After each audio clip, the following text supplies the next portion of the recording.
Hey everybody, what's going on? It is your boy Angel Rodriguez, and you are listening to the NYC Talking Podcast. The city of New York, Boricua from the Bronx. I want to revisit mental health again. I have moments where I struggle being happy in my own skin, in my body, existing. There are moments I just don't feel good. I don't feel right, and I often feel guilty about it because I feel like I have no reason to not be happy. I have no reason to not be satisfied. Sure, I can give you a few things that I'd like to see improved in life that would make me happier and stuff, but in the grand scheme of things, I should be happy. Perspective has been very helpful for me. I was going to complain a few days ago about the braces in my mouth because I hate these things. They cut my mouth up, they're uncomfortable, and I don't like them, right? And then I saw a post from someone on a braces article that said, you should be grateful that you have access to this braces to fix your teeth. Some of us don't have that luxury. Wow. You want to talk about perspective? That kind of made me shut the hell up about my braces, But it's not just the braces, right? We're talking about life in general. I have a hard time being present in the moment. It's very difficult for me. I don't know why. And as a matter of fact, I made a YouTube video about this like 15 years ago, talking about this very same thing, being present in the moment. And one could argue that that may be a part of the reason that I can't be happy or find the joy that I seek out of life, because I am not present in it. I find that I spend a lot of time traveling, so to speak. Now, when I say time traveling, I don't mean like I'm actually time traveling, but I spend a lot of time in my head, going back, thinking about things that I could have done differently, should have done differently, trying to analyze what I did wrong, what I could have done, what I did right, trying to figure out what happened. And I spend so much time there that I'm missing today. Does that make sense? You're kind of like, you're in this, it's almost like you're trapped in this loop of trying to figure things out so that you don't repeat them, that you learn from them, and so on. But in that, you're not present in the moment today. And 20 years from now, I might look back and say, damn, I wish I wasn't thinking about that trivial crap and that I was just present in that moment. Easier said than done, right? I know. I mean, I wouldn't be here talking about it. I did it 2 episodes ago. I did an episode about mental health. And here we are talking about it again. Why? Because I've been thinking about it. I've been struggling. I've been having moments where I'm confused. I don't know what I want in life. I don't know what I want to do. I don't know if I'm where I belong in every aspect, every capacity, not any one particular aspect. I just wonder, am I doing the right things? Am I in the right place? And it always takes me back to the past, to think back about a past relationship, a past job, a past friendship, a past situation. And am I repeating those things? Am I doing them differently? And I have to figure out how to be present. I have to figure out how to stay present. Now, to that end, I've started doing yoga. And part of the things we do in yoga is meditation. I'm trying to balance myself out in terms of training. And you can hear more about that in the last episode before this one, episode 69. I talk about trying to balance out my training. And it's not just the mental or the physical, it's both. It's the things I'm trying to do are to help me in both. Tuesday, I just stayed home. I was going to go train. I had it all planned out and stuff. And I just didn't feel like it. I just stayed home. Maybe I needed that. Maybe I was just being lazy. I don't know. I wanted to also talk about suicide. Suicidal tendencies. When I was younger, I don't think I ever wanted to or meant to harm myself or, to kill myself, right? But I worked with a therapist. His name is Freddie Baez. You can find him on actually one of my episodes here. Freddie Baez. He's my childhood counselor who I think helped save my life when I was younger. Now, I say again, I don't know and I don't think I ever meant to hurt myself. But there were times where I didn't see that I had any options in life. And even to this day, when I get angry or when I get upset or when I feel bothered or troubled or like I'm overwhelmed or something, that word echoes in my head. You could just end it. You don't have to do this. You could just end it. It's there. Where did it come from? Where did this become a thing? Is it something that everybody does? Or is it just me? You know what I mean? Like, is it a default option to think, I don't have to be here anymore? Or is that just a manifestation of some mental illness, some mental imbalance, some trauma? I don't know.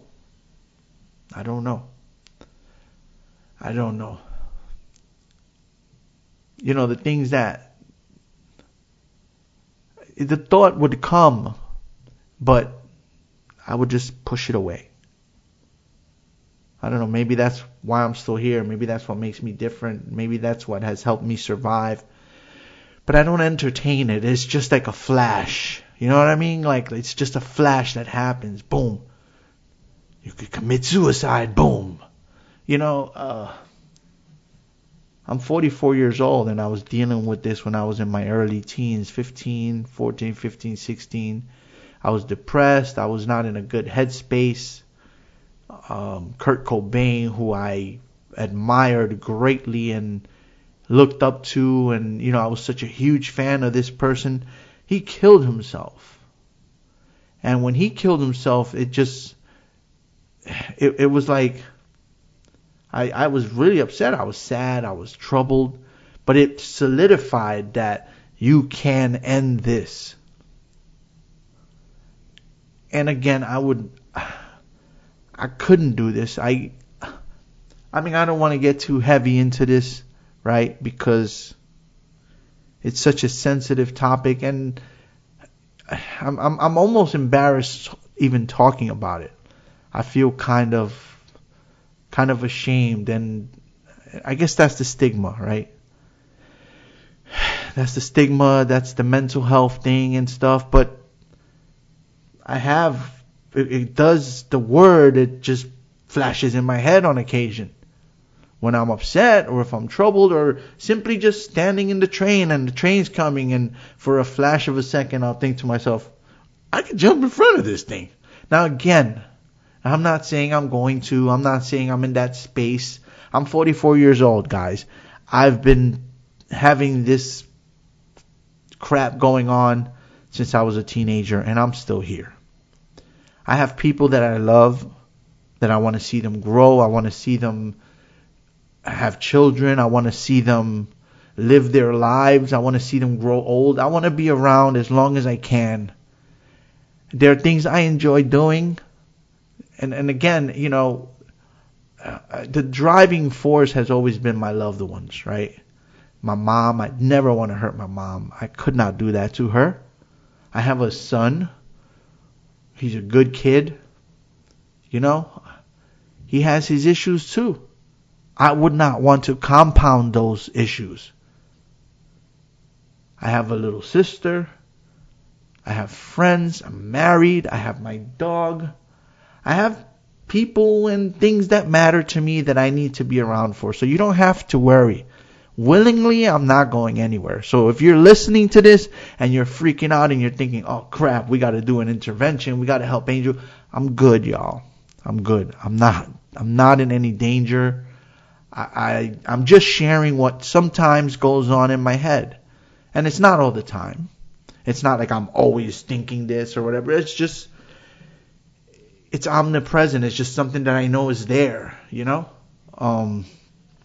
But again, it's been there since as far back as I can remember. Definitely to my early teens. And I made it all through the teens, all through the 20s, all through the 30s. And now I'm halfway through my 40s. So y'all don't have to worry. I would never want to put my family through that. So, and besides, I don't know what comes next. And to be honest, you know, I was raised Christian. And the way I was raised and the things that were ingrained in me, you know, suicide is one of the unforgivable sins. If you watch Constantine, that scenario is kind of like what I was raised up with, where if you kill yourself, you automatically go to hell by default. So I wouldn't do that, right? For all the reasons I said, but also there's always that little piece of me that, though I'm not overly religious, has that embedded way down in my psyche, you know? And I don't know if heaven or hell are real, and I don't know, and I'm not even going to get into that one. We're not going to get into that one, not right now, not today, and probably not ever. But it is ingrained in me. So there's another thing that keeps me okay. I think that we as people, and this goes back to the time travel, can be inclined to having regret, to having doubt, uncertainty. Regret's a big one. I have a good friend of mine, lovely friend. There's a lot of regret there too, by the way. But that friend always says, live your life to the fullest with no regrets. And this also echoes in my mind. It echoes in my mind every time I have a regret. Every time I feel regret, I try to remember there's no regrets. And I believe it's Buddha who says, if you can change something, do not worry, just change it. But if you cannot change it, then why worry? Worrying isn't going to change it. You can't change it. And I try to echo this thought in my head, particularly when it comes to regret. There's nothing I can do about it. If I did something wrong, I fucked up. That's it. It's done. I can't fucking change it. I can't change it. There's nothing I can do about it. So why in the fuck do I think about it so much? Why do I travel there so much? Why does it eat at me? Why do I do it? I don't know. I don't know. I'm aware I can't change it. This is what's so infuriating. I know I cannot change it. There's nothing I can do. Nothing. I can cry. I could scream. I could kick. I could become a billionaire. Nothing will ever change these things. It's the past. It's done. It's written. Why do I think about it so much? Why do I regret? Why do I doubt? Why? I don't know, and I wish I did so that I could fucking stop this shit. I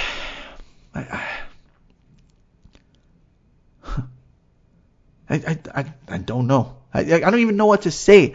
I just don't know. Why? Why do I think about that event? Why is it that every time something goes wrong today that frustrates me, I compare it to that event or that time? This is where it goes back to being present. It's a different time, it's a different life, it's a different me, it's different people, it's different circumstances, different situation, and I'm making comparisons to the past, which I might not even be remembering correctly. I might not even be remembering it correctly because we romanticize shit in our heads. We take it and we make it into something bigger. So why? Why do I do this to myself? Why do I do this to others? It's not fair to them. I don't know. I don't know. And all these things lead to frustration. I'm frustrated all the time for a host of reasons. Some of which I've tried to address that I can address. They're present. They're current things that are happening now that I try to address. Some of them I can't. Some of them they're not entirely my decisions to make, and I don't have entire control over it. But there's a lot of times that I feel angry and I feel this rage inside of me. And I'm afraid that one day this is going to kill me. Bottling things up, keeping myself under control, because that's what you do in society. I cannot go and outwardly express my rage about things. If somebody pisses me off, I can't get up like Will Smith, walk over and slap him. And we don't even want to get into that one, right? I mean, we don't live that way in society. So when somebody makes me angry and I want to beat the crap out of them, I don't have that option. I have to control myself. You know, if I get angry, which we all get angry, we have to control ourselves. Now, when you're a person like me that walks around with all these demons that are always trying to surface and trying to come out, and you're in this rage from your present status or present situation or things that are happening, you get angry. You know, keeping that all controlled and bottled up takes a lot. And I'm afraid that one day it's going to kill me somehow. And this is why I train. It's part of what I train. Why I go do cardio, do Zumba, lift weights, do jiu-jitsu, do boxing, and most recently really getting focused on doing some yoga a couple times a week. I try to keep my body healthy. I try to exercise out the stress, exercise out that rage, get that energy out, expel it, get it out so that it doesn't kill me, so that it doesn't turn into a stroke, a heart attack, or something else. It's part of why I train. You know, I was reading about this thing called trauma response. And they were speaking on the trauma response regarding Will Smith with what he did. Somebody equated it to him having to stand by when he was 9 years old and seeing his mom be hit and being unable to stop his father. When Will saw Jada Pinkett Smith get upset, he became that 9-year-old boy who couldn't help his mom. He got up, went over and smacked Chris Rock because he's not going to be helpless like that anymore. That wasn't adult, grown, rich, millionaire Will Smith. That was 9-year-old Will Smith having a trauma response. That's what one psychotherapist broke it down to. Now, I don't know. I'm just sharing it for the sake of sharing it. And it helped me in a way to understand myself. Why do I train jiu-jitsu? I have a bulging disc in my neck. I have lower back problems. I have a shoulder tear, most of which I've gotten doing jiu-jitsu. Why do I keep doing it? Why? I want to feel comfortable walking the street. I want to feel confident. I want to feel that I can defend myself, that I can handle any situation that arises. If you choose me as your victim, I want to be able to make sure that you regret that. I want you to regret that decision, and I want you to have a bad day for picking me. If you assault someone who cannot fend for themselves and I happen to be there, I want to be able to stop it. If one of these pieces of shit who's going around beating up older Asian women does that shit and I'm fucking there, I will grab them, I will take them down, and I will hold them, and if they do something, I will choke them, whatever. I'll control them until the cops show up. This motherfucker's not getting away. Not getting away. I want to be able to do that. Of course I know I can get shot. Of course I know I can get stabbed. Of course I know I can get jumped. But you know what? I'd rather have some odds in my favor than none. Those things could happen. Somebody could come up to me and slap me and rough me up or whatever, and I don't know how to defend myself, and I'll just fucking be a victim. Just like I was when I was a kid. See the connection back to Will Smith and when he was young and so on? It's the same shit. The same freaking thing. When I was a kid, I was bullied, I was abused, I was tortured, and I don't want to experience that anymore. And it's the same thing that Mike Tyson said. I don't want to be in the victim. I didn't want to be a victim in the streets anymore. It's the same thing. So why do I lift weights? So that you look at me and you think, let me not fuck with this guy. He's strong. He could defend himself. Why do I box? In case that the weightlifting wasn't enough of the deterrent and you come try me. And you do something to me or to someone else, someone that I love or whatever, an innocent person. Maybe the physical didn't intimidate you because you're a tough guy or whatever. Well, I need to be able to back it up. And that's why I train BJJ. That's why I box. That's why I lift. All that shit. And I also want to look good. I want to look good, feel good, and confident. And it's a great outlet for that energy, for that rage, for those feelings. It's great. Even yoga, which is a little calmer and it's a different type of training. It's a release. I've cried in yoga, y'all. I have fucking cried in some yoga classes. I have burst out into tears because whatever it is that's in my hips, the twist, whatever the hell gets that shit out, gets it out. It just releases and all comes out. Y'all need to get in there and do yoga. Y'all need to exercise. All of you. Now there may be some of you who have injuries or you can't do certain things. That's cool. You don't have to go do jujitsu. You don't have to do yoga. You do whatever exercise is accessible to you. But you need to get that energy out. You have to find a way. And if you can't exercise for whatever reason, then exercise your mind. But you have to do something to get that out. Poetry, writing. Writing for me is a very helpful tool. Whenever I'm really upset about something, I vent. I write about it. Nowadays, you can do like we're doing right now and talk about it. I'd love to have somebody here chatting with me, talking about this, bouncing ideas off each other, sharing stories. But you know what? People aren't out there and they're not available. Every time I reach out or whatever, there's no one's available. I'll do it by myself.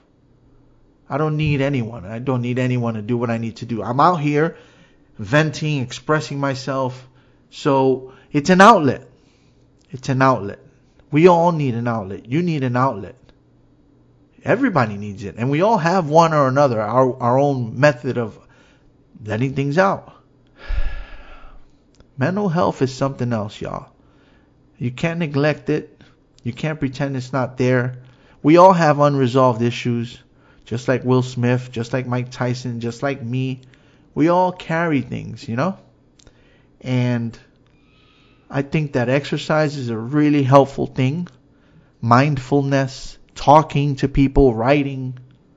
And in some cases, if you need it, getting help, talking to someone, talking to a counselor, taking medication, whatever it's necessary, you do it. I think it's a major contributor to the homeless problem. And the reasons for that, I don't know. But as a Latino man, I know that there's a lot of stigma around mental health. We don't like people to think that we're incapable of controlling our emotions. You know, we're these hardcore, tough guys. You know, and there are people out there who may not have had the access to knowledge or information or just development to come to terms with that and be okay with that. You know, it's okay. It's okay. It's okay.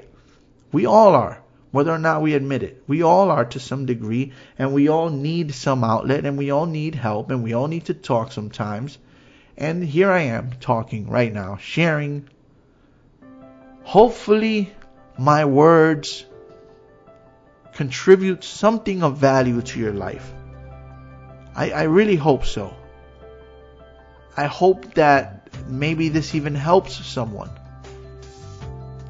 I don't know. I don't know. I don't even know what the hell I want to do. But I do hope you got some value from this episode of the NYC Talking podcast. If you ever want to bounce ideas off of me and come on the podcast, you want to chat, it's just a conversation, y'all. There's no crazy thing. It's just us talking and recording it. That's it. So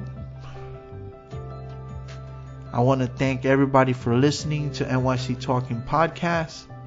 I wish you all health. I wish you all physical health. I wish you all mental health. I wish you happiness. I wish for you to be present. I wish for you to find peace. All the things I want for me, I wish them for you. Take care of yourselves, and I'll see you on the next one. You are listening to the NYC Talking Podcast. www.nyctalking.com. Please like NYC Talking on Facebook. Please follow Angel R Talk on Twitter and Instagram. We are NYC Talking, the realest lifestyle blog ever. Thanks for listening.